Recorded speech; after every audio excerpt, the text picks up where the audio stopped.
Our next speaker, Mr. Calie Pistorius, is an extraordinary professor from the University of Stellenbosch, and he will be talking to us about the advantage disruptors, how to gain competitive technological edge. Welcome, Mr. Pistorius. Thank you very much. Wow, Your Excellency, Ambassador Lamilla, ladies and gentlemen. Earlier today, we had one of the speakers who said you need to frame your talk in terms of a 2x2 in order to be effective. Right? So I'm going to try and do that. And I think the way to do it is that we'll speak about threats and opportunities, and we'll speak about some good news and bad news. As a skeptic, I always thought the reason that consultants like to do 2x2 is because it's basically the only way you can eventually get your 4x4. But that's another story altogether. So we're going to talk about how to gain a technological edge advantage, and the problem is the following. So if you're a startup, small little company, how is it possible at all to compete with the large conglomerates? I mean, just think about it, the resources, infrastructure, people, all of that. Turns out that the dynamics of technological change actually presents us with a sort of a natural way of doing it. Plus, you get a little help by exploiting human nature, and I'll get to that in a second. All right, so we want to frame our discussion in terms of strategic innovation risk. Now, of course, as a skeptic, again, the moment somebody talks about strategic something, it means there's something that doesn't make money, right? But in this case, it's really strategic. So we want to talk about strategic innovation risk. Okay, now people out there will say there are two truths in the world, death and taxes. Well, maybe. In my world, there are two truths. The one is that all technologies, all institutions, organizations, whether you're a person or a state or a company or the church or whatever, you rely on technology in one way or another. Right? Either you use it or you make it or it's an enabler or something. Plus your suppliers, your customers, your competitors, everybody has technology somewhere in the loop. Let's take that as a given. The second point is all technologies change. Some slowly and incrementally, some fast, some radically, some disruptive, but they all change.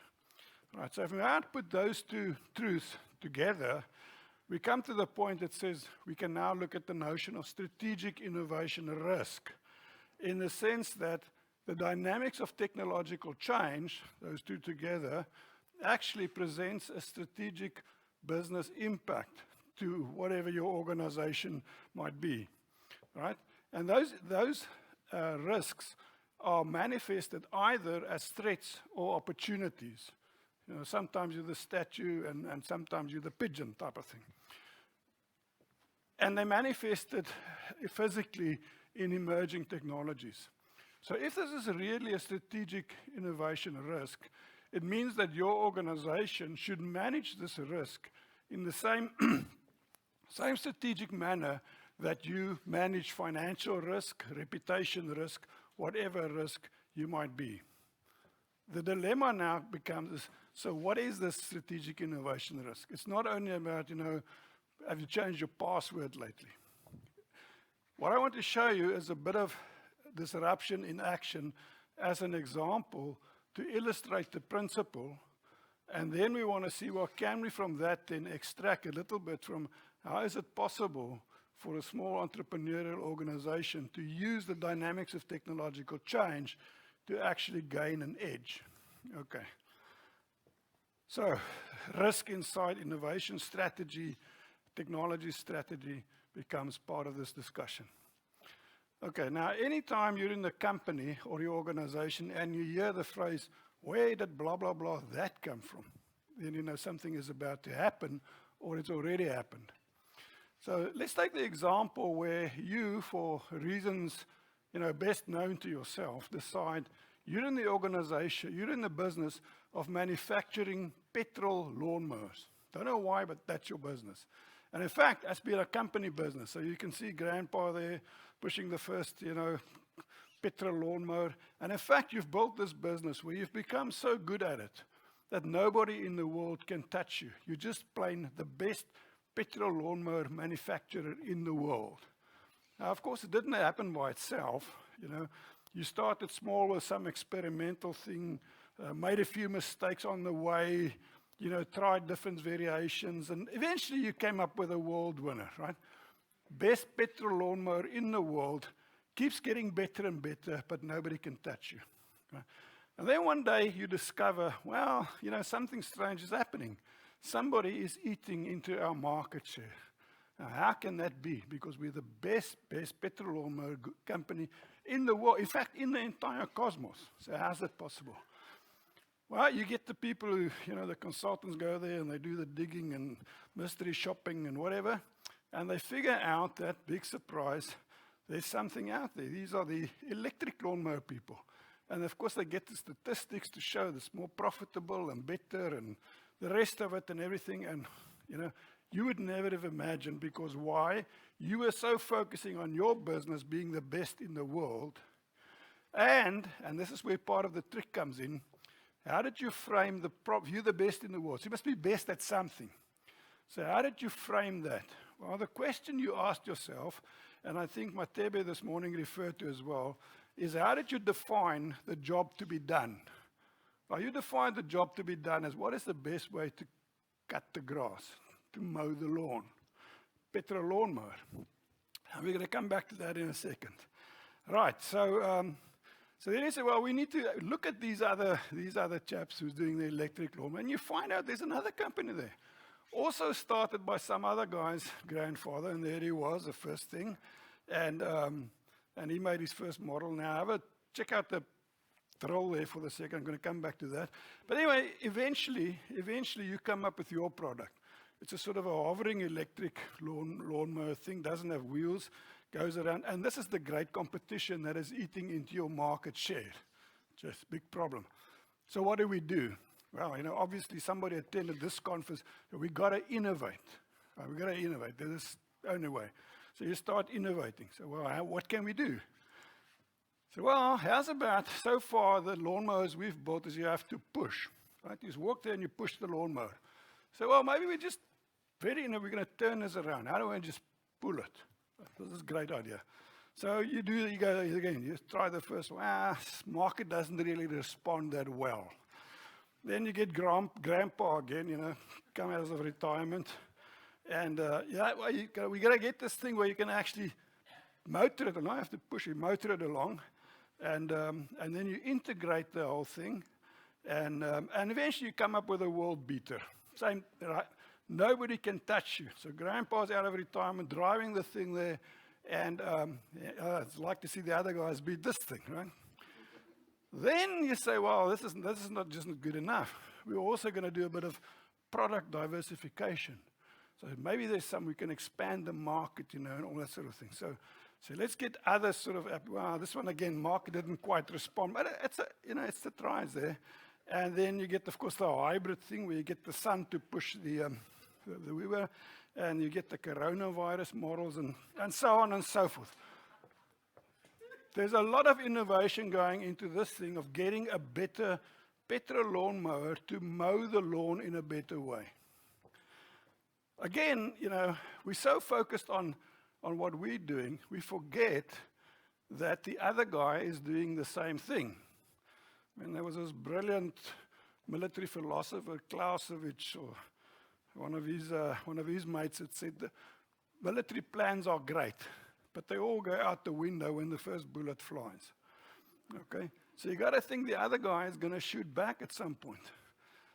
So what's happening on the electric side? Well, an electric motor has in it all sorts of components, very different from petrol. It has a magnet in there. All electric motors is a magnet. Okay? So if somebody can come up with a better magnet, probably have better electric motor, electric lawnmower, and there we go. So there we go. Somebody invented a 3D printed better magnet. Gee, this is not good news. Say, but hey, there's nothing. Wait, there's more, as the ad says. There's a superconducting magnet. And that, of course, leads to, as you would suspect, a better electric motor. In fact, somebody can now 3D print the entire electric motor. This becomes really serious now. So the other guy also locked onto the idea of stop pushing, rather do something else. You said stop pushing, let's turn it around, let's start pulling. Well, maybe there's another solution to stop pushing, is why don't you just do nothing, let the thing do it by itself. So now the other guy comes up with a never push mode again, it runs by itself. You don't even have to push, pull, nothing. Right? In fact, this entire thing can be 3D printed. So there's the guy working very hard at mowing the lawn. Really tough time to program where this thing is going to go, and he has a drink checking on his smartwatch where it's mowing. And that's been meanwhile, Grandpa, is driving the petrol thing. This thing, by the way, is powered by, and it's got artificial intelligence in it, no less, right? So the lawnmower will mow once it bumps into a tree, it remembers where that tree is. So next time around, it'll go around the tree and so on and so forth. It is powered by solar energy, and it actually has a plant in there. Why would it have a plant in there? Well, if it's powered by solar energy, you've got to turn it so that the solar panel faces the sun. The plant knows where the sun is, right? So the little signal goes, very innovative. Okay. So what's the situation we have now? Two different type of technologies competing with one another to see which one can mow the lawn the best. Right? That's the job to be done. Okay. Turns out not the case. Because in another galaxy, very far away, in fact, it's the chemical company next door to you. But chemical companies are, mindset-wise, so far away from petrol, it could just as well have been a chemical company, in another galaxy. So what's happening in the chemical company? They said, listen, the job to be done is not how do we mow the lawn. The job to be done is how do we keep the grass short. Which is another lesson for us. If you ask the wrong questions, you're going to get the wrong answers. So they said, well, how's about, we know nothing about lawnmowers. Why don't we just make a chemical that slows down the growth of the grass? It's like a pumpkin, right? So this guy now puts both you, the petrol lawnmower guy, and the electric lawnmower guy out of business by just coming up with a completely different solution. Just a completely different solution. This, by the way, is a little startup company of somebody who just graduated from your favorite university, and I'll tell you about something in a second. That's the good news coming, right? You don't need all the big infrastructure. You don't need to know anything about lawnmowers. You just need to know a little bit about chemistry and selling this. But wait, there's more. So at your other favorite university, well, this guy is now laughing all the way to the bank, right? Other favorite university, University of, I don't know, pick it East Yorkshire or whatever. There's a PhD student, a postdoc PhD student, who said, well, we can go further. Why don't we do a gene manipulation of the grass? That the grass only grows that high and it stops, like a pumpkin. A pumpkin grows that big and it stops. So how's about we check out how that works? We do a gene manipulation in the grass so that it only grows that high and it stops. And there it is, right? Papers have been published and everything. So now we say, well, this now becomes really strategic.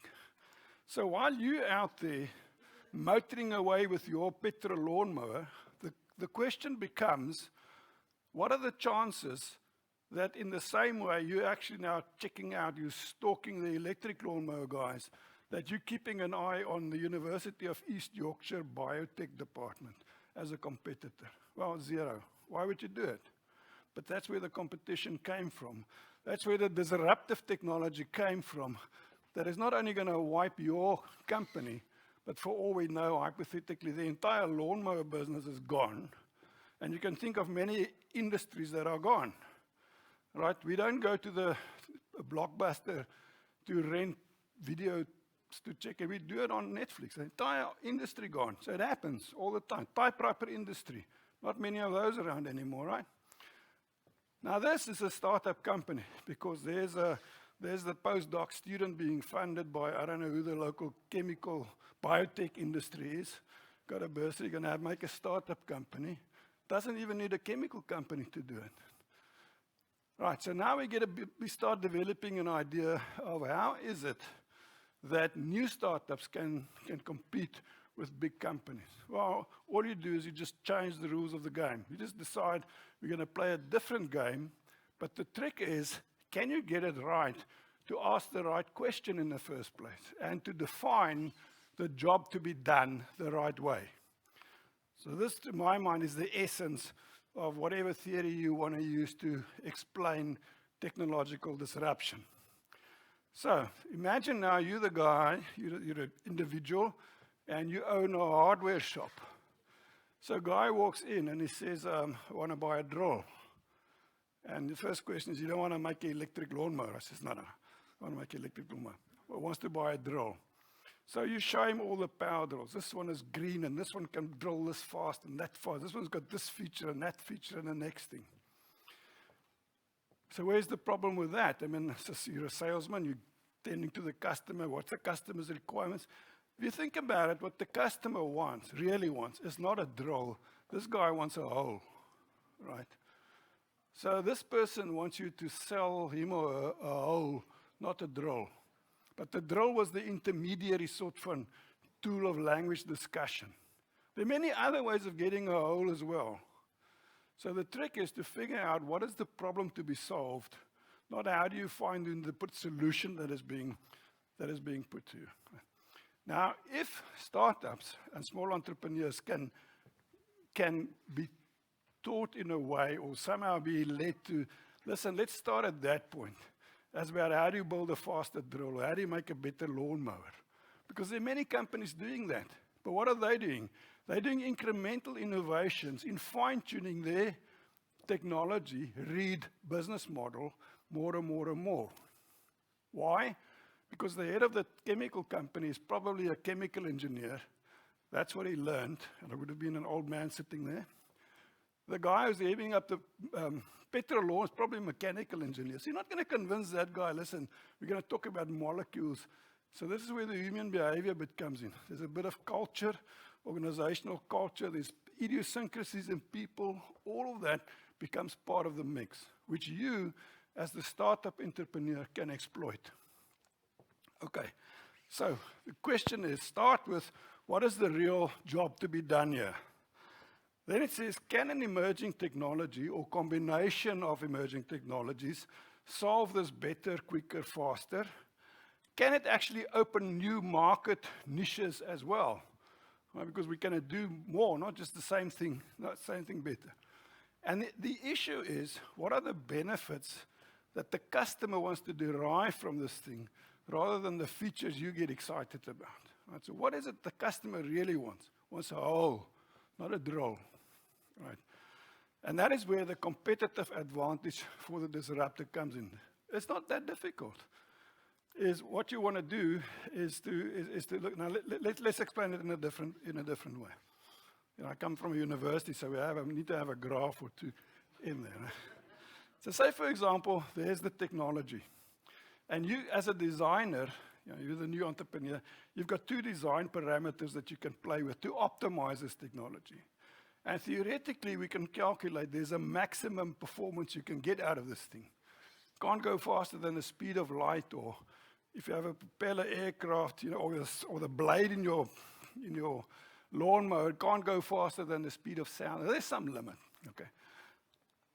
So we need to figure out how do we get on top of this hill, but we don't know how. So it's going to be a trial and error, and we're going to make a little mistake, and as we saw in the pictures before.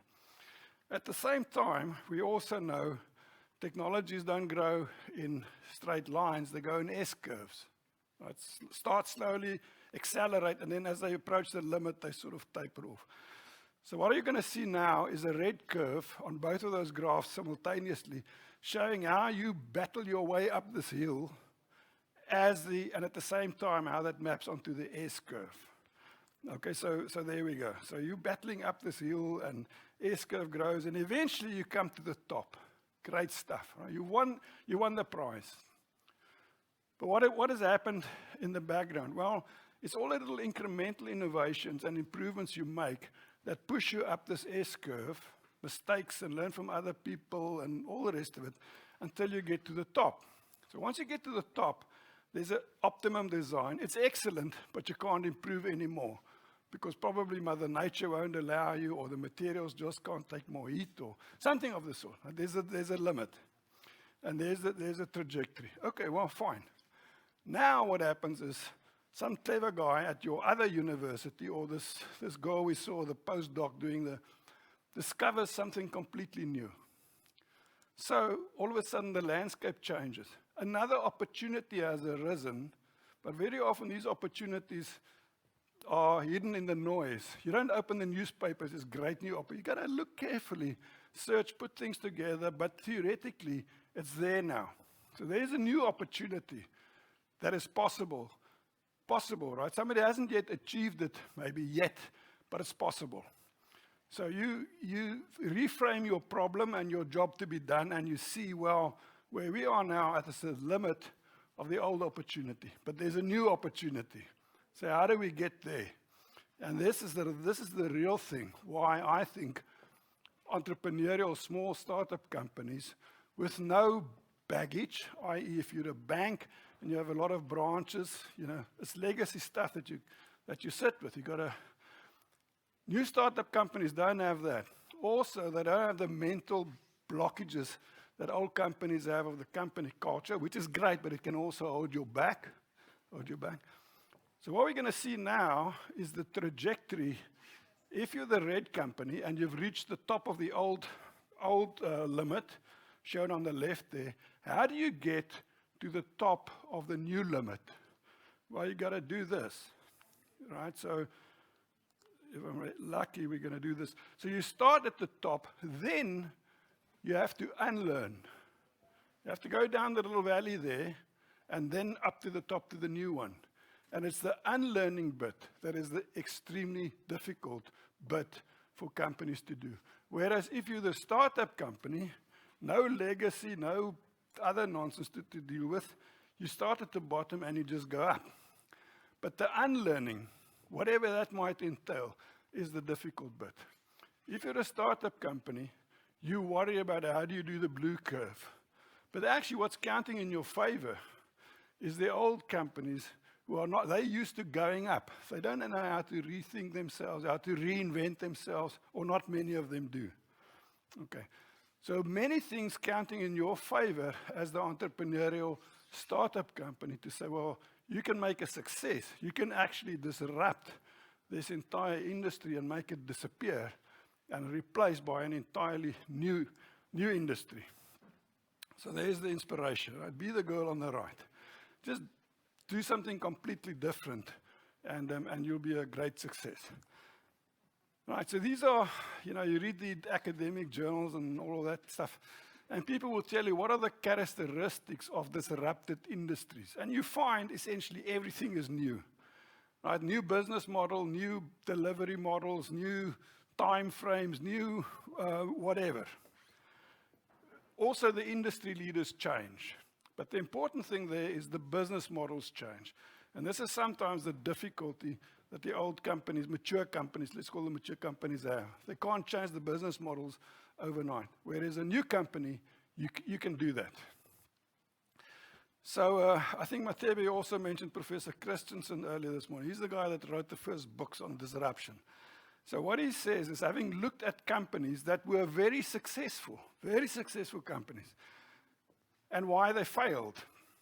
So one common theme is that the decisions, so the way you make decisions become important, that led to the failures were made when the leaders in question were widely regarded as some of the best companies in the world. That's how they became the best companies. They made smart decisions. But what happened? The environment has changed. COVID has come, this has come, but also the technological environment has changed. Some new technologies have been invented. Emerging technologies are out there. Smart, self-healing materials are now, all of those things have changed, but they stuck in their way. And then he said, these failed firms were as well run as we could expect of a firm managed by mere mortals to be done, but there's something the way decisions get made in successful companies, not shabby old companies, successful companies that sow the seeds of eventual failure. And we've sort of discovered some of those things. Clay Christensen's colleague, he was at Harvard, so his colleague at MIT is the great innovation guru, Professor Jim Utterback. And what he says then, looking at the same problem, we should then not be surprised if very often, not every now and again, very often the radical innovations come from outside and the industry leadership changes hand. Now, these people have studied it and said this is the way it works. So what should we do as a small entrepreneurial startup? There's no magic or silver bullet or mystery. These are the principles of the dynamics of technological change that we need to understand and apply. Okay, now the dilemma is, and this is where the good news comes, right? Now for the good news. Everybody with me, huh? Undergraduate curricula in engineering and science focus on the calculations and the science and how do you get the genes to stop and blah, blah, blah. Great stuff, huh? But it's all you do because there's so much to learn. And so young engineers, or let's rephrase that in a bit, early to mid-career engineers and scientists don't get to learn all of this technology management, innovation management, project management, whatever management stuff in their undergraduate curricula. And then they go out and they say, well, we want to start a new company. Where do they learn this? Well, because you've got to know it, otherwise how would you do this? So where do you learn this? Well, they're probably too young, I would guess, to go on to some MBA program. Chances are their company, or especially if it's their own startup, not going to send them to Harvard for 3 months. So what's the option? Well, they can either go to the airport and buy one of those little management for dummies or teach yourself management or whatever, or even worse, they just learn their boss's bad behavior. Right? Now we think we're going to send these people, young entrepreneurs, off into the world and do an industry in disrupting, even though they might be excellent at the science they're doing or the engineering. So what do? Ta-da! University of Stellenbosch has just launched a new master's degree. Next year will be the first intake. So this is a hybrid online master's degree aimed specifically at young/early mid-career engineers and scientists who've already graduated in engineering and science. They now want to learn from a proper perspective the principles of engineering management, innovation management, project management, technology management, the people management issues, strategy, all of those things.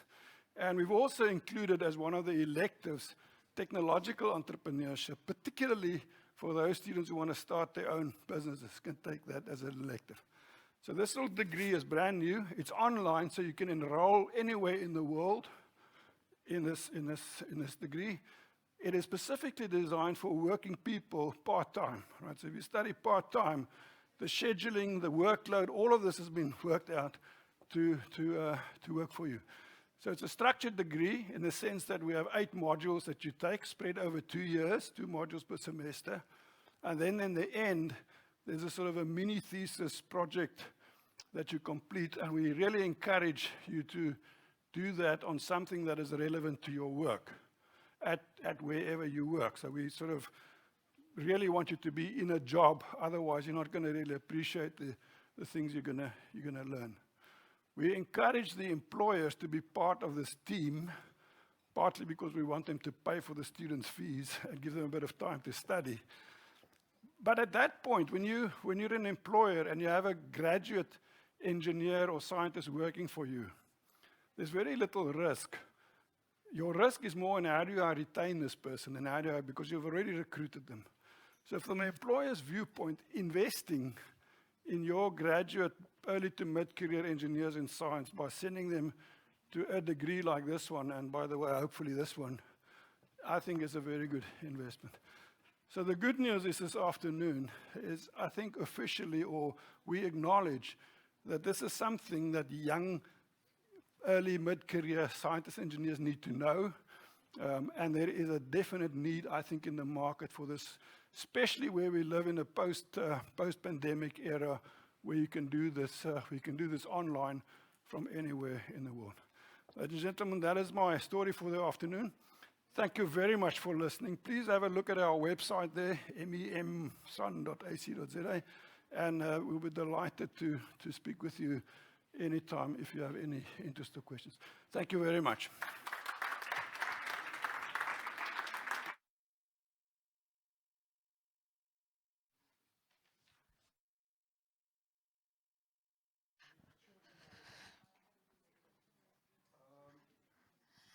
Thank you very much, Professor Calie. Who would have thought you could learn so